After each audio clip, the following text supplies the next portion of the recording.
Yes. Go for it, Joss. And I'll just tell you, I've got about, I don't know, 20 minutes here in between committees, if that's okay. That's perfectly fine. You're elected to legislate and sort of get it done. And so that's what we're going to allow you to do. And hopefully we keep this the lightning round of our House or Hour. That's great. Do you want me to do remarks at the top, or do you just want to go right into Q&A, or what's best for you? I'm going to give a brief introduction because I know we're limited on time, and I'll let you give your opening remarks, and then I'll hop right into the Q&A. Okay, the light's not great like that. Okay, do this.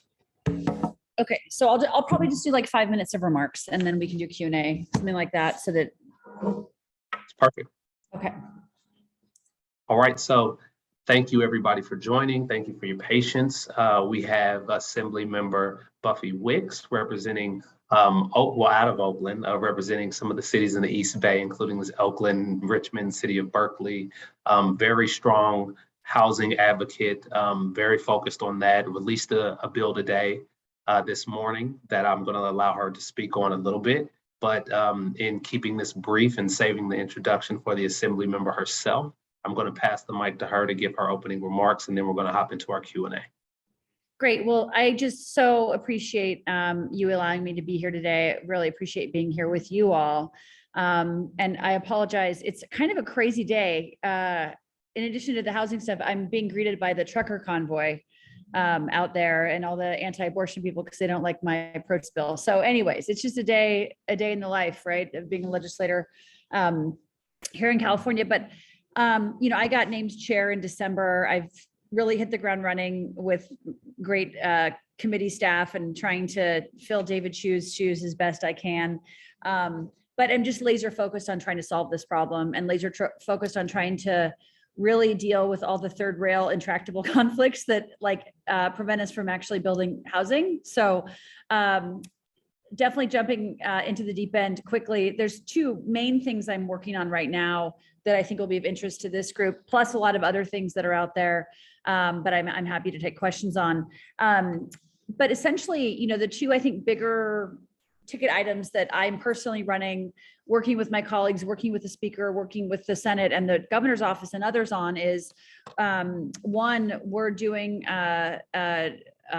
constitutional amendment, Assembly constitutional amendment, and ACA that would potentially go on the ballot this year. That would be a source of ongoing funding for 10 years for affordable housing. And so it's essentially a 5% set aside out of the general funds that would be devoted to affordable housing, which is about $10 billion a year for 10 years. So it's about $100 billion moonshot goal there. And that sounds like a lot, and it is a lot of money, but I think it's the resources that we need, and it's the crisis warrants that kind of funding to really address the issues that we're being faced with in our communities, and we did a housing tour in the fall. There were about almost 30 of us who went all across the state. We were everywhere from like Chico to San Diego to Fresno to Los Angeles, Concord, Salinas, really trying to get a better understanding of what's going on. And one of the things that came up time and time again is we need more funding for affordable housing, and we need ongoing funding for affordable housing. So we're working with stakeholders on that bill. It needs 2/3 vote in the Assembly and the Senate to get onto the ballot this year. But we're excited about the idea. And if we can't get it in this year, we're going to go back at it again, because I know once we lost redevelopment, we lost a really important source of funding. And so that is one of my main issues and keys that I'm working on. And with that, there'll be, accountability measures with it. It'll be primarily production, but also potentially include rental assistance and other things. But that's certainly one of the big priorities for me. This that I released today, which I'm also very excited. I've been working with the Carpenters Union. Sorry, I've got like 8 bills on my mind right now. The Carpenters Union, as well as some of the affordable housing folks, on a deal that we think could jumpstart production, but also ensure that we have very strong, labor protections for workers that we know is critical. It's a bill that basically would allow for streamlining in commercially zoned areas. And in order to get that streamlining, the developers would agree to prevailing wage component, a healthcare component, There's a wage theft piece to it as well as an apprenticeship piece that we know is critical for the labor movement. And so we view this as a bill that I think works for workers. It also works for, the nonprofit folks who were working closely. The California Housing Consortium is one of the sponsors of the bill, along with the carpenters. And so they were very integral in us thinking through how to craft this in a way that works for the nonprofit developers. So we're excited about the bill. The speaker has made it a priority. He's been very engaged in it. And I feel optimistic that we'll be able to move these balls forward somewhat, and at least move the conversation forward so we can really solve some of these issues that we've been perplexed by. So there's like 85 other things we're working on too in housing, but I will stop there and take a deep breath and then answer questions that you all may have. Fantastic. So thank you for those overviews. Those are actually two of the top questions that I'm going to ask you anyway. So thank you for the introduction, and it seems we're going to be able to flow well. Let's stick with AB 2011, the Affordable Housing and High Road Jobs Act of 2022. You mentioned that you worked on it with Carpenters Union, with California Housing Consortium, and could you sort of give some insight to our membership about how bringing those two parties to the table and crafting it and developing it will help us get through what we often find as a stalemate in trying to get prevailing wage and then streamlining projects for affordable developers? Yeah, I mean, I think, when I took this this chairmanship and was given the responsibility by the speaker, one thing I vowed to do is I just don't want to sit around and be stuck in inertia for years to come. And I will spend whatever political capital I need to jumpstart stuff to get things going through. Because why else are you here if not to get some shit done? So, for me, this was a really important issue to dive into out of the gate. And I found CHC and the Carpenters to be really good thought partners on could we craft a bill that could work? Could we craft something that works for developers, that works for the labor movement, that works for environmental community that wants to see more streamlining in commercially zoned areas, right? So that we're not building out, into, out in sprawl as far as the eye can see, that works for our YIMBYs, that works for the broader housing space who care a lot about this issue. And that's where I think the beauty of this bill, and the Carpenters really put forth, I think, some thoughtful policy making around something that they think could work. It has been a lot of conversations with those two entities and others. I will continue to have more conversations with anyone who wants to talk about it. And not everyone's aligned. The trades have put forth some opposition. I welcome them to the negotiation table. I want their input and thoughts. I also want to make sure that we're crafting a bill that works for everyone, that works for developers, that works for labor. And I think this could be that. I don't want to it may not be it, but I'm going to put all of my weight into this bill because I think we have a real opportunity here to move past an issue that has been a challenge in this space. Fantastic. And now I want to go back to the HOPE Act, which is ACA 14, which you also referenced in your introduction. And that's the ongoing funding source for affordable housing throughout the state. And can you talk to us again and get a little bit deeper on why that ongoing funding source is so important, and then some of those specific accountability measures? Yeah, I'll tell you, when I was on this tour, I think we were in Fresno, and I wasn't the housing chair then, right? We were chairless because David Chu left us. And we were talking about this came up all the time at every place. It was like, we need more funding for housing. And I was talking to Steve, our consultant, and it just sort of I don't know why it took me this long to realize this, but I was like, oh, right, we don't have ongoing funding for affordable housing, in the budget. And when you say, the budget is our values, we say that all the time in progressive politics, the budget is our values, right? And yet there isn't this ongoing stream, and while I think the current governor has done a pretty good job of putting significant funding in there, right? I'm pleased by that. We didn't really see that from Brown, and our current governor is going to be a governor for 4 more years. And then who knows where we're at after that. But in 4 more years, the problem's not going to be solved. And so then the idea was, what can we do to ensure that there's some kind of ongoing funding? Now, we know voters and generally lawmakers and others don't like a line item that goes on in perpetuity forever, right?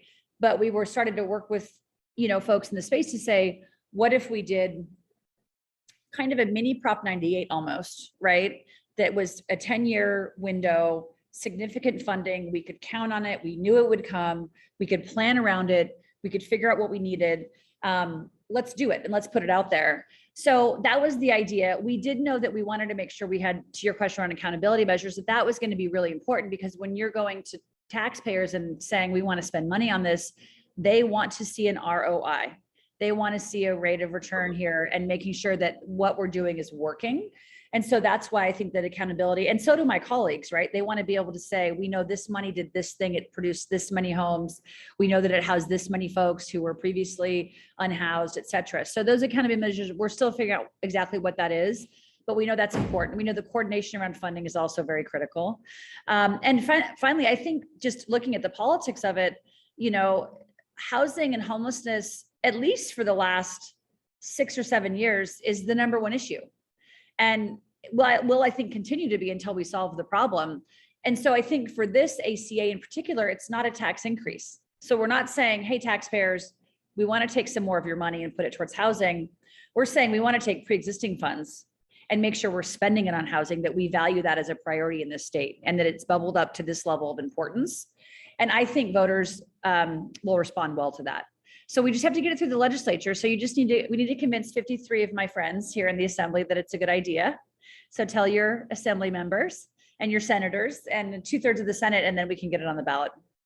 Fantastic. Now, you're sort of beating me to the punch here, and maybe that's why you're so good at your job, but is there anything that is ACA 14. I see a comment popping up, somebody asking for the bill number, and the prior was AB 2011. Is there anything specific, Assembly Member, that our membership that is joining on this call and that will view it at a later date can do to support both of those? Absolutely. So these bills are not without controversy. So here we are at the tip of the spear team. So I need y'all to reach out to your assembly members, reach out to your senators, make this a big priority, and I'm going to need their votes on all of this. And if you have a like-minded assembly member or a senator, ask them to be a co-author on the bill, not just to vote for it, to be a co-author. I'm taking co-authors on both of these. We need to send a strong signal that we want solutions. We want a support letter. You can ask them on Twitter, absolutely. We all read our Twitter accounts, so feel free to jump in there publicly and ask them. But that's the kind of support we need. I got to get the votes. I need to get 40 votes on the carpenter's bill, and I got to get 2/3 votes for the ACA. So that's what I need. And if we can do that, we can solve this problem. Fantastic. So now everybody has their marching orders, do the right thing. And now moving on to my next question. So California is going to enjoy a $31 billion budget surplus for the next fiscal year. And what are your thoughts on the state allocating a substantial portion of that to funding affordable housing, homelessness services, and renter assistance? Yeah, great question. I'm going to be really biased here, but yes, I think a significant portion should go to housing. I mean, it's kind of crazy actually that we have that kind of surplus, because I remember when COVID first hit, I think we all thought, here goes the budget. We're going to do these massive, like to cut all these programs. And then it turns out the rich got richer. So, in COVID, fortunately for the budget, but sadly for income inequality, we haven't fixed that problem. But, I strongly believe, again, we need more funding, more resources to this problem. And we need to decide as a society that we think homelessness is wrong, that we think it's a moral imperative, that we fix the problem, that housing is a right, that we think everyone should have access to it, and that we as government need to be a part of the solution. And that means, creating laws that enable us to build more housing and funding that housing. And so just a simple answer to the question is, yes, I think we need more money into housing. And I think that can take its shape in many forms, but certainly more dollars are needed, because the crisis is, I think it's a humanitarian crisis where we're at. I mean, couldn't agree more. Yeah, can't wrap my head around the fact that we just have these tent encampments and we just sort of drive by all over the state, that's just not okay. So. Yeah, listen, you're getting a lot of claps and applause and snaps in the comments. So moving on to Homekey, state's largest single-year expansion of homelessness housing in state history. If you could describe how impactful that program has been and how we continue to lift up programs that started as pandemic response, but we can use as a tool to continue in our homelessness response. Well, I think this was such a good example of, what's the expression, making lemonade out of lemons, right? We're in the midst of this pandemic. We got this huge increase of funds, right? Let's do something with it. And, there was a Homekey project in my neighborhood that converted it was an art school that was moving to go back to San Francisco, and they had a dormitory, and the city acted very quickly, working with local nonprofits to buy the building. And it's a dormitory, so it's the kind of the perfect already pre-existing building, and they converted it within a matter of weeks, almost, even maybe it was so fast to create ongoing permanent supportive housing for folks who need it desperately, literally almost overnight, right? And so that quick infusion of cash and the city buying it, so the city owns it now, it's a huge resource for our community forever, and that's just such a good example. And I know obviously that's a little unique in that it was literally a dorm that we could convert, right? So the internal structure was sort of perfect for this type of thing. But the fact that we were able to utilize this crisis and convert some of these places to ongoing housing, permanent supportive housing, low income housing, et cetera, has been just really, really important. And I think we should continue to try to do that and act on these moments when we can. Absolutely. Switching gears a little bit, I know that you are in agreement with the governor about climate change and how climate change throughout our housing policy needs to be aligned, and how those two things are going to push California forward in its housing and in its climate goals in the future. So if you could speak a little bit about that, and how do you foresee, us addressing climate change affect housing policy moving forward? So I actually view housing policy and transportation policy as environmental policy, right? We cannot solve our climate change issues unless we solve our transportation and housing issues. And we need to take them and deal with them together, right? Assemblymember Friedman, who's chair of transportation, actually has a select committee literally on this topic, which I think is great, which I'm a member of. But so that means it's looking at how do we live our life? Right now in my community, I have teachers that teach in Oakland and Berkeley that want to buy a house, and they are told to drive till they qualify. That's the expression the realtors use. And they go as far east as they need to. And they live in Tracy, they live in Stockton, they live, and they're on the road 4 hours round trip every day, fighting traffic, sitting in traffic. 41% of our greenhouse gas comes out of our exhaust pipes.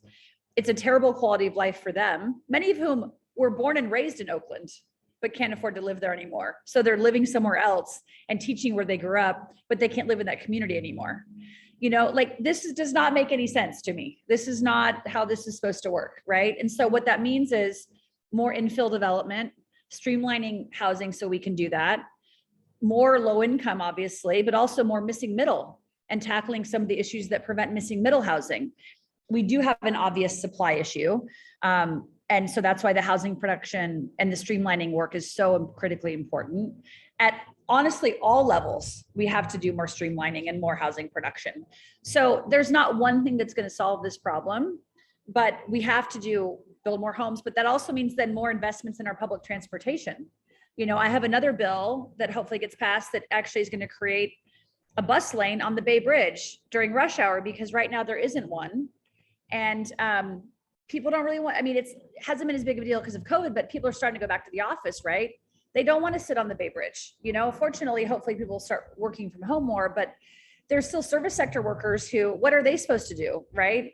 So if we make buses more readily available, if we have, bus only lanes, et cetera, These things all go like hand in hand together, and we have to look at them together.